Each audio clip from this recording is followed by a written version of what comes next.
I'm Richard Dolan, and this is False Flags.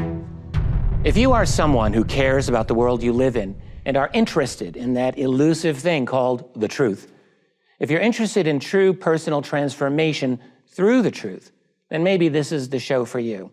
Our world is filled with violence, bombings, acts of terror, trauma.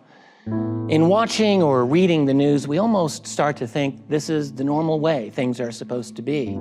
What I think happens is that people watch the news, say CNN, Fox, or NBC, and they get to a point where they can't take it anymore.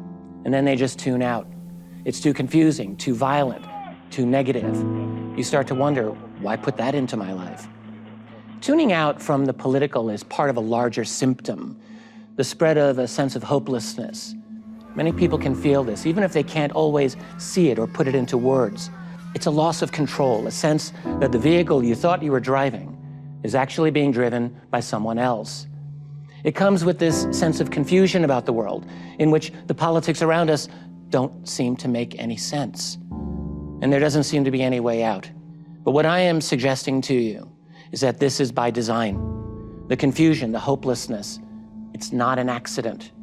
Maybe once, long ago, we might have believed that the political establishment was working for the people. Corrupt, sure, but more or less something that worked on behalf of the public. It's what our society still tells us every day, that ever so slowly we're moving toward greater inclusion, greater democracy, right? Well, maybe not. The confusion and hopelessness are no accident, and there is a reason for this. So this is a series on false flags and covert operations. Two questions probably come to mind. First, what's a false flag? And secondly, how do false flags and covert ops relate to what I've just been talking about? Well, let's talk about false flags and what they are.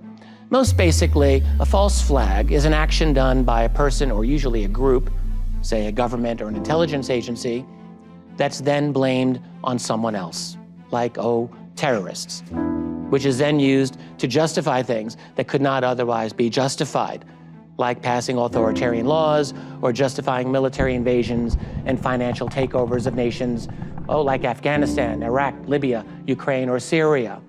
It can even be used for something as straightforward as diplomatic pressure and propaganda victories. For instance, we now know that America's CIA has the ability to conduct cyber attacks and leave phony cyber fingerprints that would implicate another nation. Pretty slick. Undoubtedly, there are other nations with similar capabilities.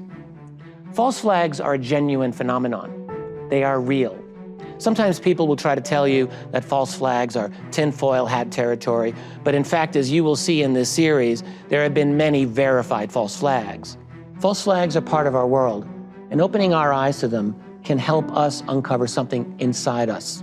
Strength we didn't know we had, insights that never came to us before, and the courage to evaluate our beliefs and lives in a way that can open the door for positive change, not just personally, but for society.